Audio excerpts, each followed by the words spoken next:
First of all, say how very pleased I am to be here at the CDF annual conference with so many young people and such a wonderful group of adults as well, to really talk about where we are today and where we want to go, to really deal with these issues of how do we develop a strategy that can save our children.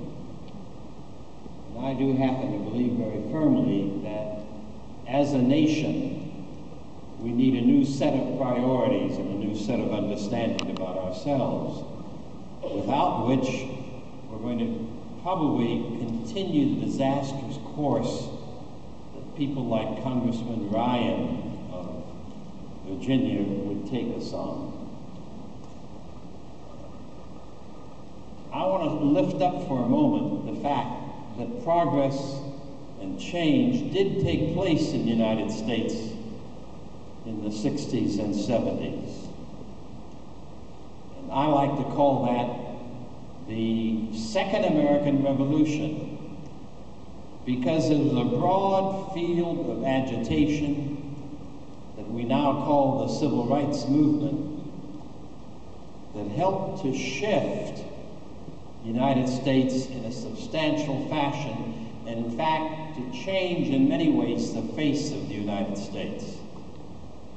Though that is a reality that great numbers of us do not understand, nor do we recognize how important it was to where we are now in this convention center in Cincinnati. The Civil Rights Movement was, in my judgment, a 15-dimensional movement, minimally. 15 different dimensions. I have not yet seen a book that covers those 15 dimensions. It has been understudied in so many different ways. When I say 15 dimensions, I speak, for example, of the whole desegregation process that took place in sports as just one channel of it. Or on the other hand, the whole business of school desegregation that has never been completed, has in fact been stymied in many ways, and would have believed the reports from UCLA and Harvard and Peabody and Vanderbilt University. 15-dimensional.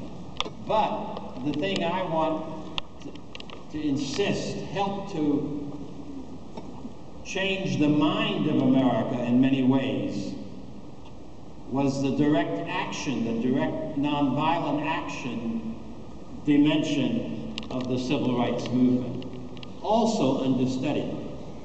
This was not one campaign, but I literally can point out at least 20 years of intensive direct action campaigns that took place, yes, in a major way in the Deep South, but in fact took place across the whole country.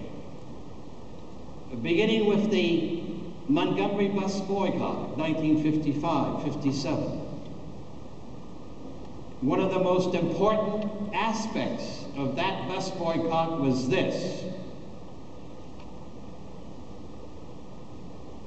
that Martin Luther King Jr. and others began to call it a nonviolent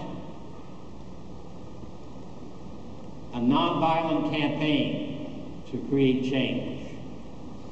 That's the first time that in the United States of America, any sizable venture, in the case of Montgomery, 40 to 50,000 black people who boycotted the buses for 381 days, the first time that any American had called a major people's power engendered movement a nonviolent direct action campaign, using the language of nonviolence that was invented and coined by Mohandas K. Gandhi around 1906 in South Africa for the campaigns that he experimented with to change his situation. The next period of time, 59 to 60, King and others of us were working about, well, it worked as a nonviolent campaign, a boycott. Can it work again? And some of us said it can work again. And that's why Bernard, National Christian Leadership Council in Nashville,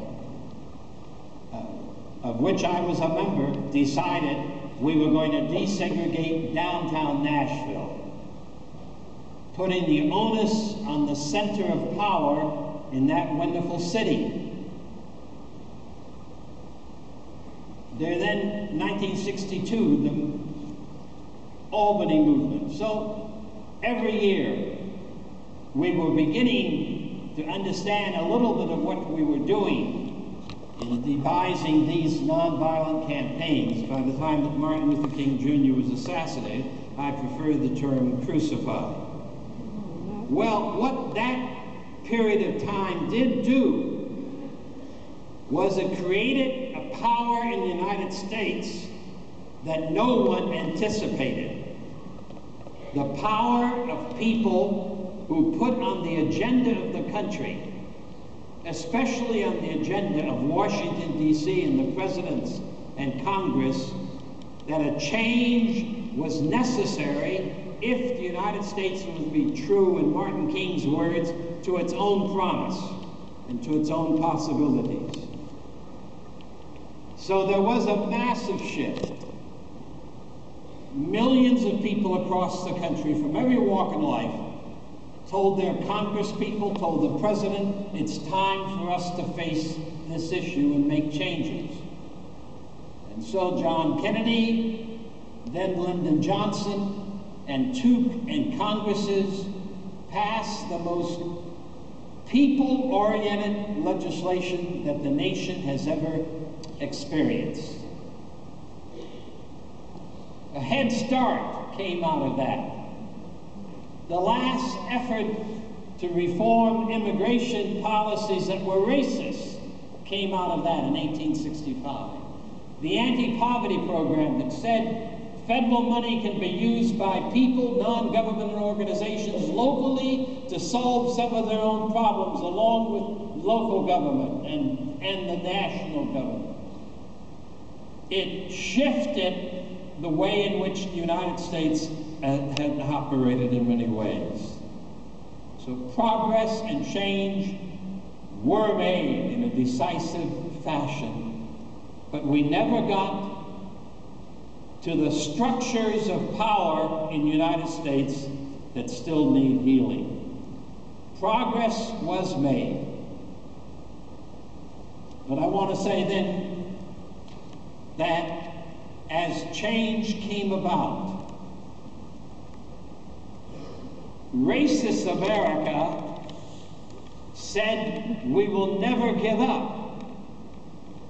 All the senators of the white South signed the Southern Manifesto and said segregation forever.